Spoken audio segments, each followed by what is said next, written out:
All right, this is the physical versus chemical changes video. So remember, in these videos, there will be two codes. One will be a written code on the screen, and the other one will be a verbal code said by myself. Each code will be three numbers, and you will need these codes in order to move on with the homework assignment.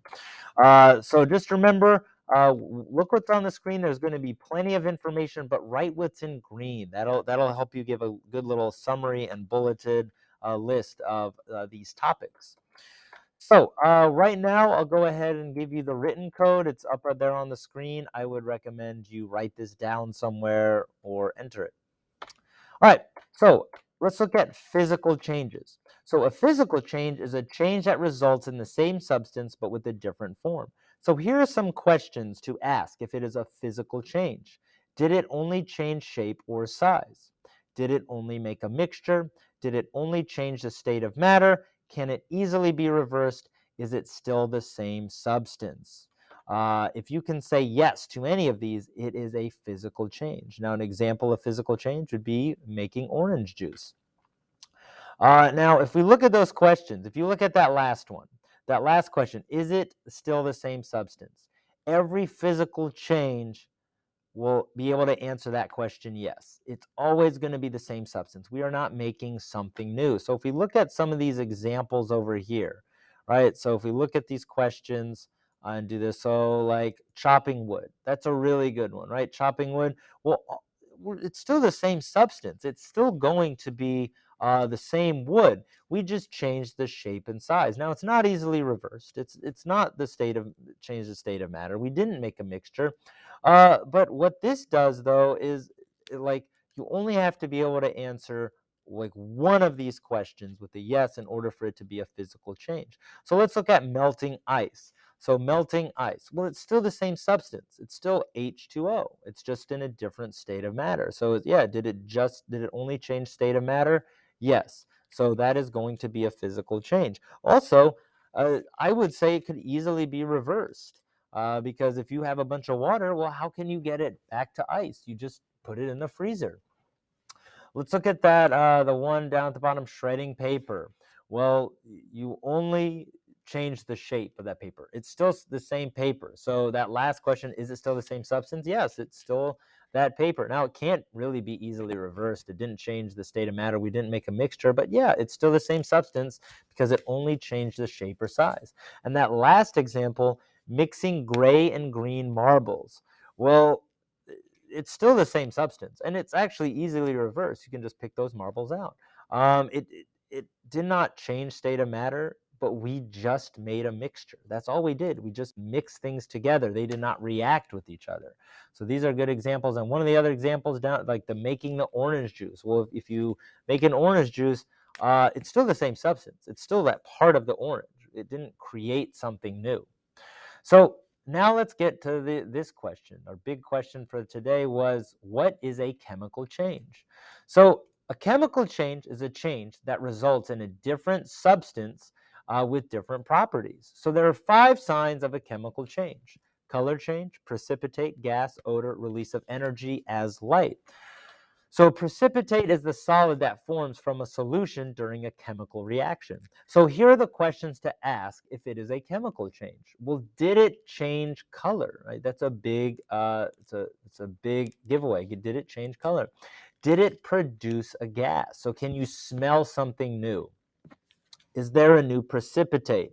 So this is if you're mixing like 2 liquids together, 2 chemicals together, and at the bottom there's like a chunky solid, like solids are forming. Yes, it's creating a different, it's creating something different. Did it release energy?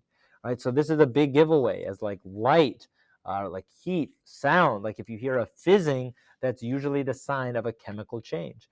Now, did it create something new? For all chemical changes, the answer to this question is yes. In all chemical changes, you are creating something new, right? So if you can say yes to any of these, it is a chemical change. So an example of a chemical change, baking a cake, right? You are making something new. Now, this is a little harder to determine than a physical change because did it create something new? Well, how do you know that? You have to look at the other questions because one of those other questions will be yes. So let's take a look at some of these. So on the last one for physical change, we looked at chopping wood. Now let's look at burning wood. So burning wood, well, let's ask these questions. Well, did it change color? Yes. I mean, the wood will change color. It'll get like a charred color. Did it produce a gas? Yeah, it's going to produce smoke. You're going to be able to smell that. There's not really a precipitate. Well, did it release energy as light? Yes, it's going to release that energy as light. You can see that. That's that fire. So it did create something new. That's what burning that wood does. Let's look at this other example, a rotting a banana. Well, did it change color? Yes, it does change color. Does it produce a gas? Well, I mean, it does start to smell like if you've ever had a rotting banana. Not a precipitate, not really release of energy, but it does create something new because it changes color and it produces like that smell. You can smell that chemical change. It is becoming something new. Fireworks. So it does change color, releases that energy as light. It is creating something new. Mixing vinegar and baking soda. So you'll be able to hear that energy, like there's like a fizzing noise, right? It does produce like a gas. You can see that. You can like smell it happen. So it does create something new.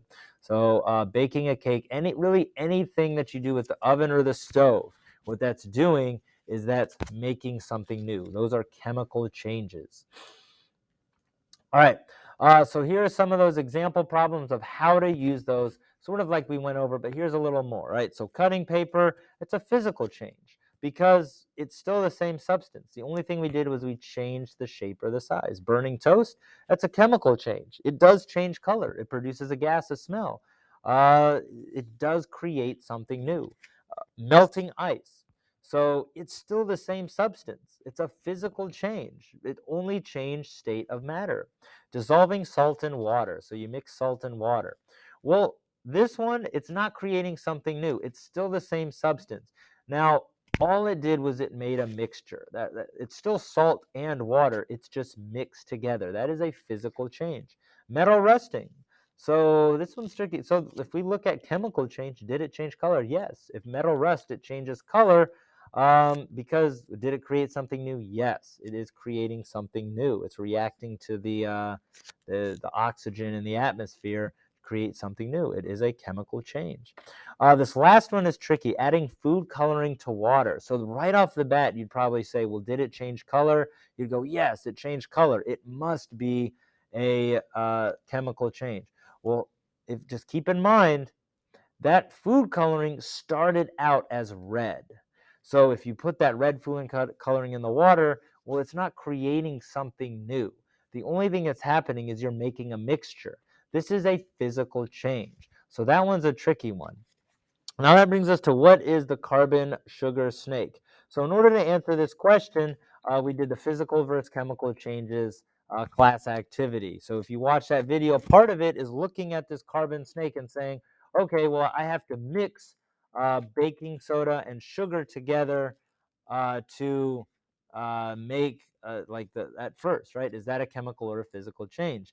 And then what I have to do is I have to light it on, put fuel on it and then light it on fire, and then this snake happens. Is that a chemical or a physical change? Why or why not?